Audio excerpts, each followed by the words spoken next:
Hello and welcome everyone to another edition of the Playbook for Performance podcast. I'm your host, Shauna Corden. Our mission is to make work fun again by building better leaders. So this month we're talking about preventing and processing polarization. We're expecting the book to come out by the end of the year. And we want to prepare you in terms of habits that can prevent polarization. And that's what our podcast is about today. So let's get started. So what is polarization? Polarization is moving away from this idea of you and I don't agree on every single thing, and therefore you are dead to me. We can never be friends, and we are never, ever, ever getting back together. And it didn't used to be this way. Society's become more and more polarized over the years. People are getting more and more frustrated with this. But one of the consequences to this idea of polarization is that our social groups are becoming smaller and smaller and less diverse. Everyone in our group must think the same way we do. They must vote the same way we do. They must be of our same affluence, etc., etc. And this is really quite disturbing, especially since we keep telling everybody that the key to success is diversity, right? Diversity of thought. And that is what is so rich and makes life so interesting. We have a need for surprises, for things to be different, novelty, etc. And that need is just as important as certainty. And certainty is the thing that's really driving polarization. In my conversations with people, I have asked them over and over again, if you had a formula that would help you like get back together with your buddies that you've had this falling out with, would you do it? And people respond to me and go, nah, I'm good. And I have a lot of theories behind that, and a lot of it is fatigue. They just don't have the energy that it would take to sort of be on pins and needles during that getting back together stage. You know, walking on eggshells, making sure they don't say something that would offend. Now, the few that are successful are the ones that had basically a family group behind them supporting the change. So after a couple of awkward Thanksgivings here in the U.S., because Joe and Johnny can't get along because they voted for other candidates, the family's like, enough. We don't want to just talk about football or the weather. We want to talk about real things. So you guys got to figure it out and mend fences. Those are the people who've been willing to roll up their sleeves and be available to this idea of mending fences and overcoming the polarization. And because there's such a high level of resistance to doing this overcoming piece, the money is really in preventing polarization. This is truly where an ounce of prevention is worth a pound of cure. So let's dig in. Let's talk about the 10 habits that you can personally practice that will help you prevent polarization. So the first one is to refrain from assumptions. We've all heard the little joke about, assuming makes an ass of you and me.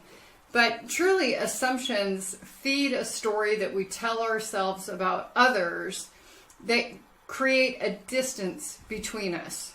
And it gives us an opportunity to judge.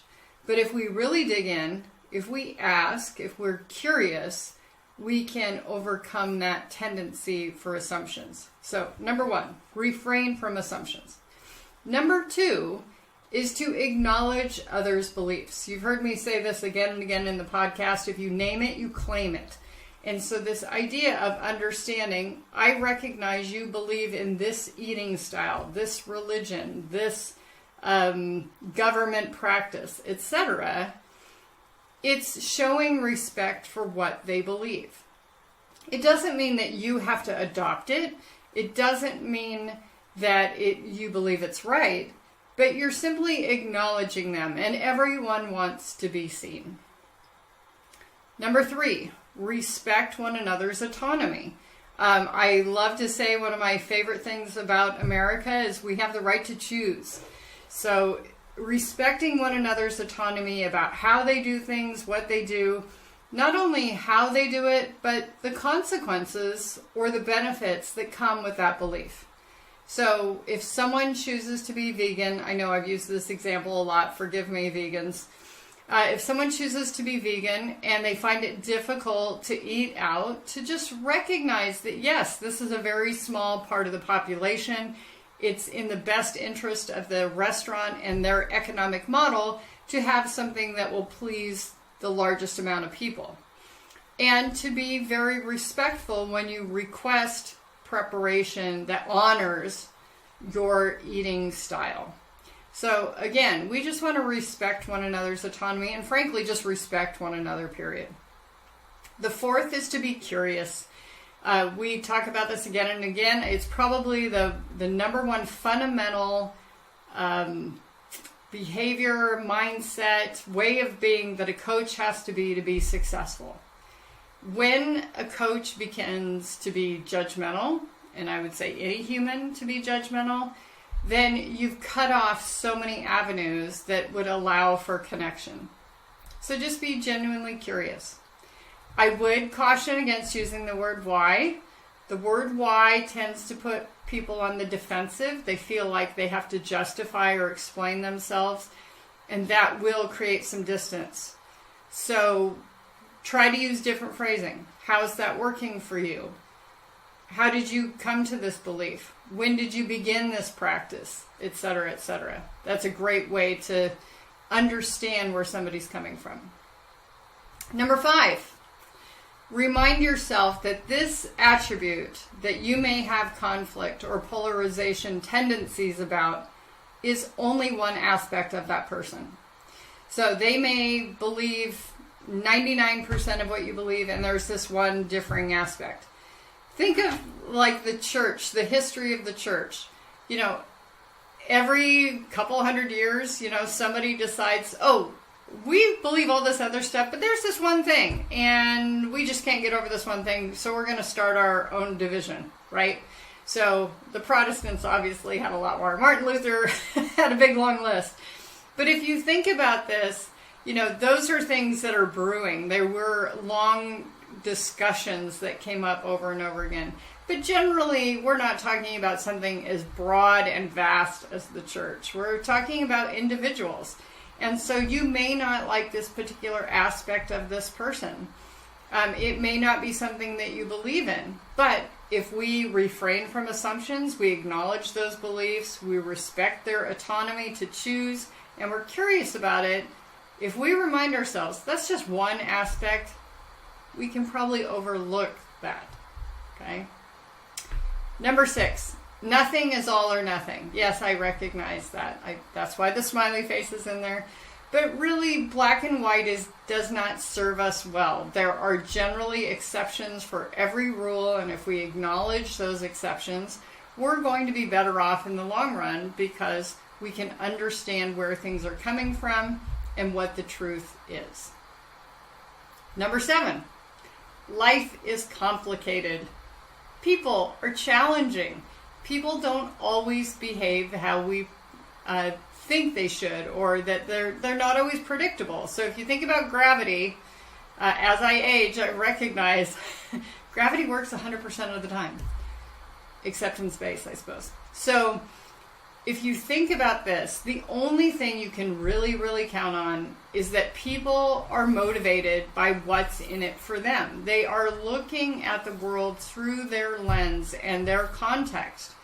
And so if you're disappointed by people's behavior because they didn't respond in the way that you predicted, walk yourself back and figure out what's in it for them to behave in this particular way.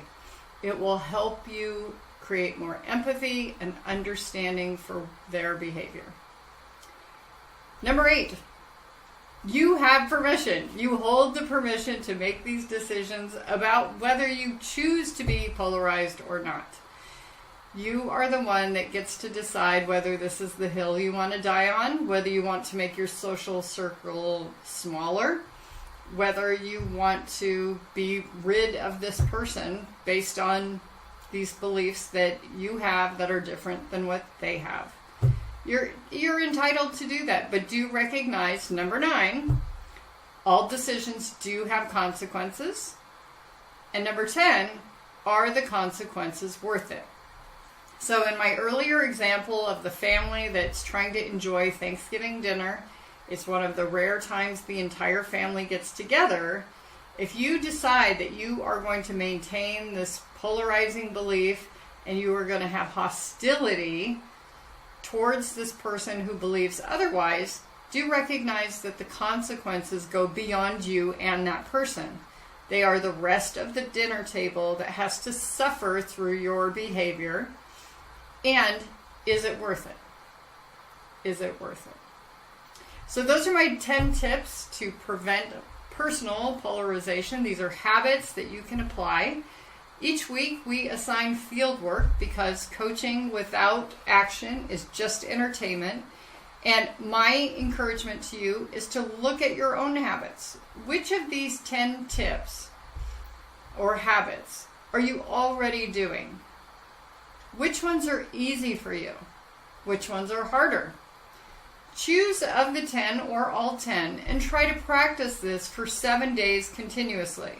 You might think you'll forget, but my experience with my clients has been as soon as they sort of step their toe on that line of that habit that they were intending, they're aware of it.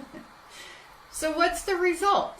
Do you find that you have more patience, more understanding, or do you feel more confirmed in your belief and that you choose to separate from others who don't share that same belief?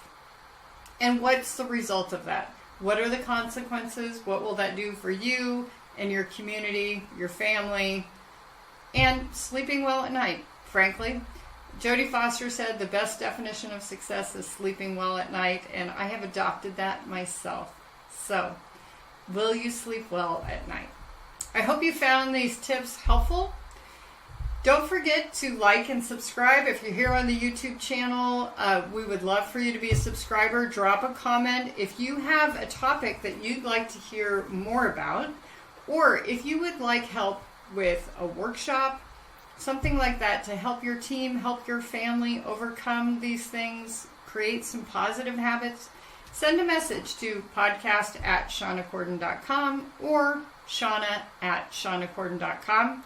I'll see you next week. Take good care.